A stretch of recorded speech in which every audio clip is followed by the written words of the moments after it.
दोस्तों, बीएमसी का चुनाव तो बीत गया, लेकिन इस चुनाव के बीतने के साथ ही नतीजों के आने के बाद से लगातार कुछ नकाब उतर रहे हैं। और ये नकाब दुनिया के सामने थे, लेकिन राहुल गांधी इस तल्ख हकीकत को बहुत पहले पहचान गए थे क्या? और यही कारण है कि कांग्रेस ने उद्धव ठाकरे से इस बार किनारा कर लिया था। उद्धव ठाकरे भारतीय जनता पार्टी की गोद में जाकर बैठ चुके हैं क्या, या फिर कि सेटिंग बहुत पहले हो गई थी क्या? और एकनाथ शिंदे को क्या दूध में से मक्खी की तरह निकालकर भारतीय जनता पार्टी अब बाहर फेंक देगी? और इन सब के बीच एक लंबी फहरिस्त उन लोगों की जो कांग्रेस को लगातार धोखा दे रहे हैं या धोखा दे रहे थे। सारी बातें जरा विस्तार से करेंगे। नमस्कार, मैं स्वप्निल और आप मुद्दा देख रहे हैं। दोस्तों, आगे बढ़े उससे पहले वही छोटी सी अपील। मुद्दा इन दिनों एक गंभीर आर्थिक संकट से जूझ रहा है। एक तरफ हमारे मेन बैंक अकाउंट्स फ्रीज चल रहे हैं, तो दूसरी तरफ हमारे 2.5 साल पुराने चैनल को हमसे लंबे समय तक छीन कर रखा गया था। ऐसे में डे टू डे ऑपरेशंस में मुद्दा को काफी मुश्किलों का सामना करना पड़ता है। लिहाजा आपसे गुजारिश है, यदि आप चाहें तो स्क्रीन पर दिख रहे क्यूआर कोड या फिर के नीचे दिख रहे यूपीआई नंबर के जरिए मुद्दा की छोटी छोटी मदद जरूर कीजिएगा, ताकि हमारी बेबाकी लगातार सलामत रहे। अब आगे बढ़ते हैं। दोस्तों, बीएमसी के नतीजे आए और इन नतीजों में भारतीय जनता पार्टी चक्कर घिन्नी की तरफ फंस गई। जाहिर सी बात है, उसके गठबंधन को बहुमत तो जरूर मिल गया, लेकिन अकेले अपने दम पर बीएमसी चुनाव में आज की तारीख में भाजपा मेयर नहीं बना सकती। और ऐसे में भाजपा के सहयोगी यानी कि एकनाथ शिंदे किंग मेकर की भूमिका में आ गए। और उसके बाद से शिंदे ने अपने तमाम पार्षदों को एक होटल में शिफ्ट करा दिया, और इसके ठीक बाद सारी कलई खुलनी शुरू हुई। अब दोस्तों, एक खबर आ रही है, बड़ी खबर है। वो खबर आपसे साझा करेंगे जो इस बात पे मुहर लगाएगा कि उद्धव ठाकरे भारतीय जनता पार्टी की गोद में जाकर बैठ चुके हैं। लेकिन उस तरफ चलें उससे पहले आपके स्क्रीन पर संजय राउत का एक ट्वीट है। ये ट्वीट मराठी में है, और क्या लिखा है उन्होंने, जो मराठी के दर्शक हैं वो समझ सकते हैं, जो नहीं समझ सकते उनके लिए मैं हिंदी में बता देता हूं। दरअसल संजय राउत ने देवेंद्र फडणवीस की तारीफ करी और उनकी तुलना प्रधानमंत्री नरेंद्र मोदी से कर दी। संजय राउत ने लिखा कि जिस तरीके से प्रधानमंत्री नरेंद्र मोदी का विदेशों में स्वागत होता है, वैसा ही स्वागत देवेंद्र फडणवीस का ज्यूरिख में हुआ। यह हर मराठी के लिए एक गर्व की बात है। और इसके आगे संजय राउत ने लिखा कि ऐसा लगता है जैसे नगर निगम चुनाव में बंपर जीत के बाद देश की सबसे ऊंची कुर्सी, दिल्ली की सबसे ऊंची कुर्सी के लिए देवेंद्र फडणवीस आगे बढ़ चले हैं, उनका सफर शुरू हो गया है। अब संजय राउत ने फडणवीस की तारीफ करी। सिर्फ ये तारीफ ही एकमात्र मुद्दा नहीं है, और ये एकमेव सत्य भी नहीं है। दरअसल राहुल गांधी ने कांग्रेस ने किनारा क्यों किया था, और मेरी उस समय पे बात हुई थी। कांग्रेस के एक बड़े नेता हैं, तमाम टीवी डिबेट्स में आप उन्हें देखते हैं, महाराष्ट्र से आते हैं, मैं नाम नहीं बताऊंगा। उन्होंने मुझे कुछ हिंट बहुत पहले ही दे दिया था, पवार को लेकर के भी, उद्धव ठाकरे को लेकर के भी, और आज उनकी हर बात मुझे सही साबित होती नजर आ रही है। और लिहाजा कांग्रेस का वो फैसला भी सही लग रहा है। अब बड़ी खबर क्या है आज की, वो जरा जान लीजिए। उद्धव ठाकरे ने अप्रत्यक्ष समर्थन देने का निर्णय लिया है भारतीय जनता पार्टी को, यानी कि एकनाथ शिंदे की भूमिका की कोई जरूरत ही नहीं रहेगी। अब ये आप कहेंगे अप्रत्यक्ष समर्थन क्या होता है? बिना शर्त समर्थन सुना था, बाहर से समर्थन सुना था, ये अप्रत्यक्ष समर्थन क्या है? दोस्तों, 227 सीटों की बीएमसी है, और 227 सीटों की इस बीएमसी में बहुमत का आंकड़ा भारतीय जनता पार्टी नहीं छू पाई है। 89 सीटें हैं। अगर उसे बहुमत का आंकड़ा छूना है, अपना मेयर बनाना है, तो उसे सहयोग की जरूरत पड़ेगी एकनाथ शिंदे के 29 पार्षदों की। लेकिन यदि एकनाथ शिंदे के 29 पार्षद सपोर्ट नहीं करेंगे या फिर की शर्त रखेंगे भारतीय जनता पार्टी के सामने, तो फिर भारतीय जनता पार्टी क्या करेगी? और शर्त रखी जा चुकी थी। शर्त क्या थी वो भी जान लीजिए। या तो 2.5 साल के लिए मेयर हो, मतलब कि 2.5 साल भाजपा, 2.5 साल एकनाथ शिंदे, और इस 2.5 साल में भी पहला मेयर शिंदे गुट का हो, शिवसेना शिंदे गुट का। यह शर्त थी। अब इस शर्त को स्वीकार करने के लिए तो भारतीय जनता पार्टी बिल्कुल तैयार नहीं है।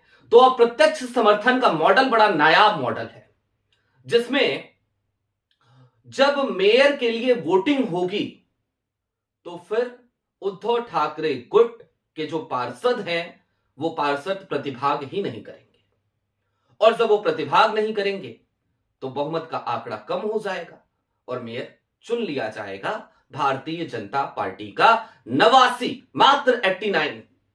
उनके साथ ही वो अपना मेयर बना लेगी, क्योंकि 71 पार्षद आज की तारीख में उद्धव ठाकरे के पास आ चुके हैं।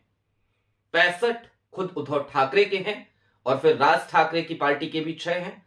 तो 65 और 6, ये 71 का आंकड़ा आज की तारीख में वो आ गया है सीधे सीधे उद्धव ठाकरे के पास। अब दोस्तों, कांग्रेस ने, राहुल गांधी ने, ऐसा नहीं है पहली बार ये धोखा खाया हो किसी से, लेकिन ऐसा जरूर पहली बार हुआ है कि कोई धोखा दे उससे पहले उसको बाहर निकाल दो। यहां पर राहुल गांधी की इसलिए तारीफ होनी चाहिए, इसलिए अब कांग्रेस की तारीफ होनी चाहिए, क्योंकि कांग्रेस अब कोई धोखा दे उससे पहले ही उसके चाल चरित्र और चेहरे का आकलन करना सीख गई है। इंडिया अलायंस याद है आपको? नीतीश कुमार आए, सूत्रधार बने, कर्णधार बने, तमाम बातें कही, बड़े बड़े वायदे किए, सबको पटना बुलाया, और फिर क्या हुआ? क्या हुआ? नीतीश कुमार फिर से वापस पलटी मारे, जाकर के भाजपा की गोद में बैठ गए। अरविंद केजरीवाल, याद है आपको, जेल के भीतर थे और पहली रैली राहुल गांधी ने आकर के करी, और बकायदा रैली नहीं करी, केजरीवाल की पत्नी को सोनिया गांधी ने अपने पास बिठाया, केजरीवाल को समर्थन दिया, और उस समर्थन का हासिल क्या हुआ? तो हासिल यह हुआ कि गुजरात और हरियाणा में केजरीवाल साहब जा जाकर के लगे प्रचार करने, लगातार जहर। चंडीगढ़ देख लीजिए, गठबंधन तोड़ दिया केजरीवाल ने। तो एक लंबी फहरिस्त आज की तारीख में राहुल के पास तैयार है, कांग्रेस को धोखा देने वालों की। और जब कांग्रेस को धोखा देने वालों की मैं बात कह रहा हूं ना, तो राहुल किन महाजों पे लड़ रहे हैं उन तमाम महाजों को भी देखना जरूरी है, और उनमें एक महाज अडानी का भी है। राहुल अडानी से भी लड़ते हुए नजर आते हैं। अडानी और अंबानी से यदि कोई वाकई में लड़ता है तो वो राहुल गांधी लड़ते हैं। बाकी सारे लोग, उन्हें कोई तकलीफ नहीं है, उन्हें कोई परहेज नहीं है, उन्हें कोई दिक्कत नहीं है।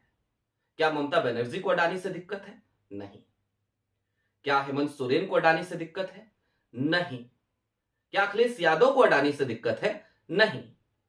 शरद पवार के घर राहुल गांधी जब पहुंचे थे और अडानी साहब वहां आ गए थे, तो फिर कोशिश तो यही थी कि किसी भी तरीके से एक फ्रेम में दोनों कैप्चर हो जाए। अडानी साहब आए भी, आगे बढ़े भी, राहुल को किसी भी तरीके से बदनाम करने की एक गजब की साजिश भी हमें लगती है अब इसमें। लेकिन राहुल ने मुंह फेर लिया, ना बातचीत करी, ना हाथ बढ़ाया, ना हाथ मिलाया, और निकल लिए वहां से। अब दोस्तों, चलते चलते इस बात को और समझिए कि कांग्रेस यदि यूं ही कोई धोखा दे उससे पहले अगर उसे पहचानने लगी है और ये कुव्वत उसके अंदर आ गई है, तो ये बड़ी बात है। और ऐसे में कांग्रेस को अब अपने अकेले के दम पर खड़े होने की जरूरत महसूस हो रही है, क्योंकि जितने भी लोग आते हैं उन सब के अपने स्वार्थ हैं, उन सब के अपने निजी हित पहले हैं, और इन तमाम सहयोगियों में से आखिरकार किस सहयोगी को कांग्रेस ये कहे कि नहीं यार, ये एक ऐसा सहयोगी है जो बड़ा शानदार सहयोगी है? मेरा जवाब है ऐसा कोई दिखता ही नहीं है। कुछ लोग कहेंगे अखिलेश यादव, बिल्कुल नहीं। हेमंत सोरेन जरूर कांग्रेस के स्थानीय नेतृत्व से झारखंड में परेशान हैं, उसके बावजूद वो भाजपा से समझौता नहीं कर रहे हैं। ऑफर पूरा का पूरा है भाजपा का हेमंत सोरेन के पास। लेकिन अगर उनको छोड़ दिया जाए, वो स्थानीय नेतृत्व से परेशान है। कांग्रेस के साथ एक दिक्कत यह भी है कि उसका स्थानीय नेतृत्व भी कई बार बहुत सारे गड़बड़ियां करता है, जहां पे सत्ता में साझेदार बन जाता है। लोग लगते हैं अपना महल बनाने। और कांग्रेस जो 70 साल लोग चिल्लाते हैं, जो भी 6 दशकों तक कांग्रेस ने इस देश पे शासन किया, सत्ता में रही, उनमें किसने अपने महल बनाए? क्या राहुल गांधी ने बनाए? क्या सोनिया गांधी ने बनाए? क्या गांधी परिवार ने बनाया? जवाब है नहीं। जो गांधी परिवार के इर्द गिर्द घूमा करते थे, टहला करते थे, उन सब ने अपने अपने महल खड़े कर लिए। और वही लोग आज की तारीख में, उनमें से कई ऐसे हैं जो भारतीय जनता पार्टी की तरफ चले गए हैं और जाकर के मजे से रबड़ी मलाई खा रहे हैं और अपने महल की रक्षा कर रहे हैं, अपना महल भी बचा रहे हैं, अपनी धन दौलत भी बचा रहे हैं। जब इधर थे तो डर सता रहा था, उधर गए तो वॉशिंग मशीन है वहां। अब दोस्तों, कुल मिलाकर उद्धव ठाकरे बीएमसी इलेक्शन, ये बहुत मार्के की चीजें हमें बताता है अगर इसका हम विश्लेषण करें। और उद्धव ठाकरे ने अब जो मन बनाया है इस अप्रत्यक्ष समर्थन का, वाकई में उन्होंने अपने चेहरे से ना सिर्फ नकाब उतारा है, बल्कि आज की तारीख में उन तमाम लोगों को भी एक जवाब मिल गया होगा जो कहते हैं कि कांग्रेस ही गलती करती है। कांग्रेस कोई गलती नहीं करती।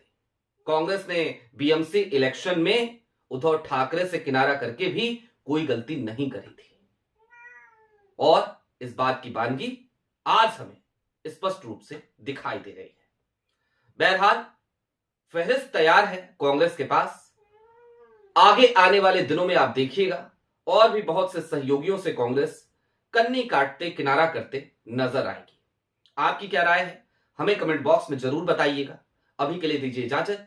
चलते चलते फिर वही अपील, चैनल पे नए हो तो सब्सक्राइब करते हुए जाइएगा, सक्षम हो तो मुद्दा की छोटी छोटी मदद जरूर कीजिएगा।